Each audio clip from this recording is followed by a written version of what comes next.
Hello students, you are welcome in movieshara.com, सबसे बड़ा education platform.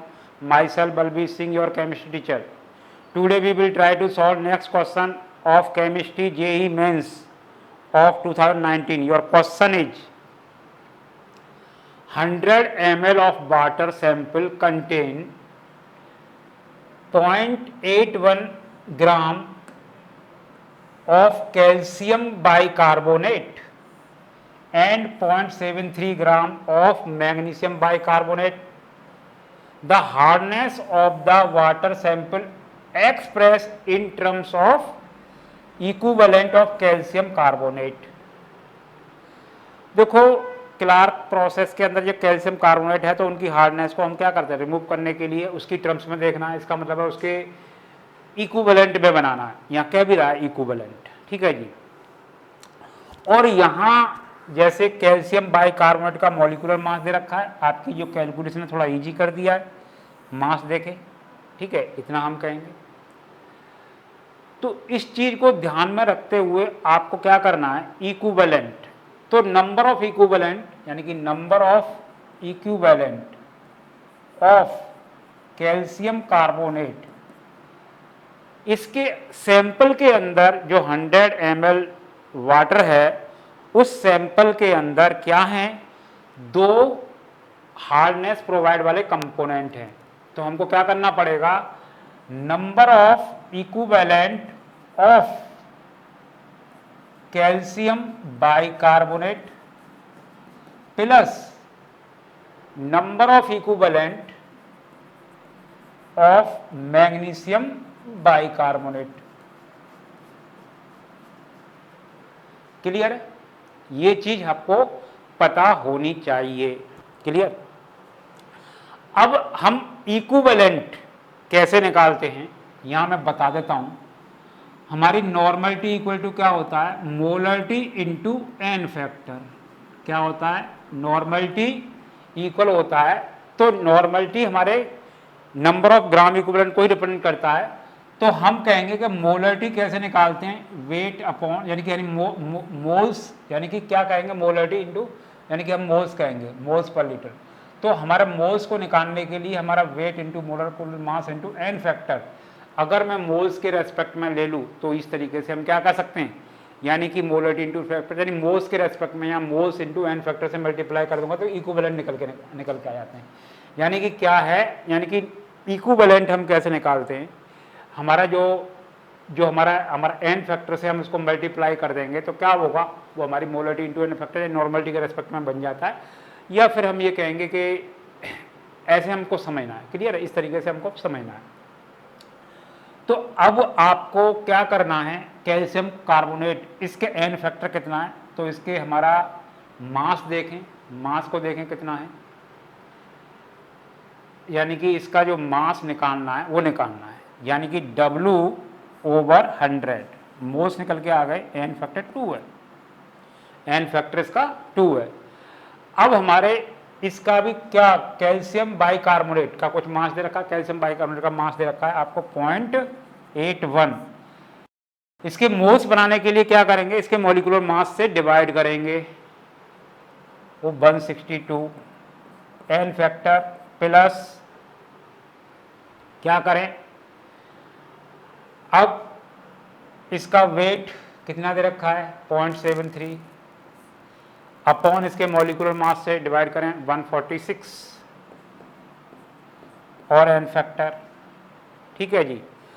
अब आपको ये सॉल्व करके क्या निकालना है, वेट निकालना है, किसका, वेट ऑफ कैल्शियम कार्बोनेट। ये वेट ऑफ हमारा क्या है, जो W क्या है, वेट ऑफ कैल्शियम कार्बोनेट, ये चीज निकालना है, वेट ऑफ कैल्शियम कार्बोनेट है, इसको निकालना है। ठीक है जी। अब जरा देख लेते हैं क्या है, इसको मैं डेसिमल को हटा दूं तो ये हमारा हट जाएगा। तो ये क्या होगा, ये हमारा 200 के आसपास आ जाएगा। इसको भी मैं डेसिमल यहाँ लगा के इसको हटा दूँ तो ये भी हमारा 200 के आसपास आ जाएगा।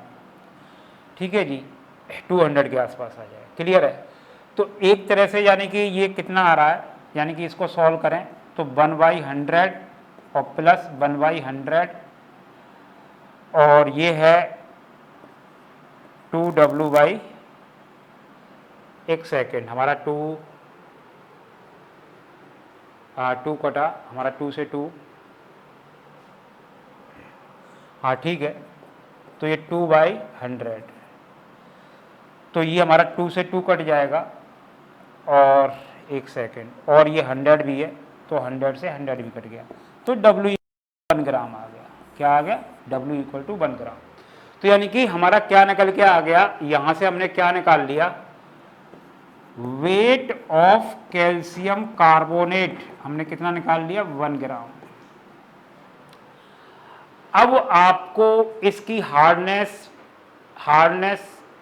शो करते हैं, तो पार्ट पर मिलियन में करते हैं।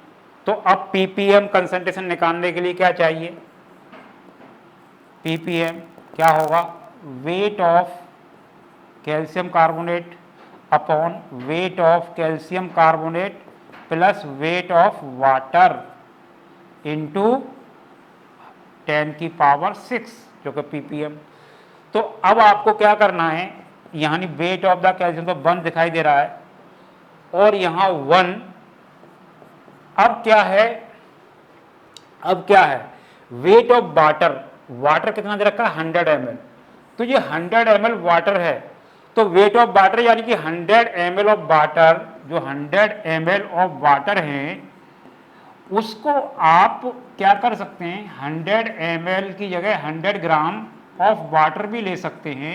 क्यों ले सकते हैं, इसका रीजन पता होना चाहिए, क्योंकि वाटर की डेंसिटी 1 ग्राम पर ml है। इसका मतलब क्या है, 1 ml का वेट 1 ग्राम होता है, तो 100 ml का वेट 100 ग्राम होगा, तो यहाँ क्या रख दें, 100 रख दें, ठीक है जी।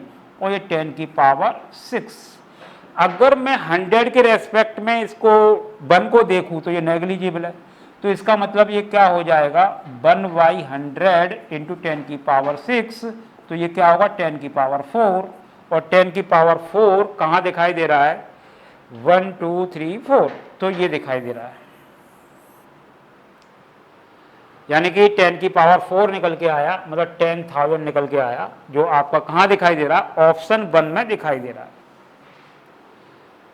देखो इस क्वेश्चन के अंदर एक तो हार्डनेस किस तरीके से न्यूट्रलाइज होती है उसके लिए, और उसको कंपेयर करना है कैल्शियम कार्बोनेट से, और इसमें कंसंट्रेशन यानी कि पार्ट पर मिलियन कंसंट्रेशन का मेथड भी पूछ लिया। तो क्वेश्चन में एक स्टैंडर्ड टाइप का मानूंगा, जब तक आपको इसकी कंप्लीट नॉलेज नहीं होगी आप नहीं कर पाएंगे। इस क्वेश्चन को करने के लिए आपको क्या करना चाहिए, थोड़ी, यानी कि पहले तो हमारा जो नॉर्मलिटी, हम जो नंबर ऑफ ग्राम इक्विवेलेंट निकालते हैं उसको तो हमारा किस तरीके से निकालते हैं, तो हम उसको इस तरीके से देखेंगे, तो हमारा जो मोल्स इंटू n फैक्टर से मल्टीप्लाई करके तो हमारे ग्राम इक्विवेलेंट बन जाते हैं, यानी कि मोल्स हैं। अब यहाँ मोल्स हमारा कैसे निकालते हैं, हम 1 लीटर के रेस्पेक्ट में हम ले रहे हैं सारा 1 मीटर को, तो हमारा क्या होगा, W/m, अगर हम ये कर लेते हैं और n फैक्टर से मल्टीप्लाई कर लेते हैं तो ये हमारे इक्विवेलेंट बन जाते हैं, नंबर ऑफ ग्राम इक्विवेलेंट बन जाते हैं, ठीक है जी। तो हमारे जो number of gram equivalent of calcium carbonate जो दोनों के सम के इक्विवेलेंट होने चाहिए थे, तो इससे हमारा क्या निकल के आ गया, हमारा वेट निकल के आ गया, किसका, कैल्शियम कार्बोनेट का जो वेट। अब कैल्शियम कार्बोनेट का वेट निकाला तो वेट ऑफ वाटर भी हमको पता है, तो उससे जब वेट ऑफ वाटर और वेट ऑफ कैल्शियम कार्बोनेट दोनों पता है, तो आपको उसको पार्ट पर मिलियन में कन्वर्ट करने में क्या प्रॉब्लम होगी। जो हमारा फॉर्मूला बनता है ppm का, उसमें हमने रख दिया और वैल्यू फाइंड कर ली। आई होप ये मेरा एक्सप्लेनेशन आपको समझ में आया होगा और आंसर पता लगा होगा। Thank you.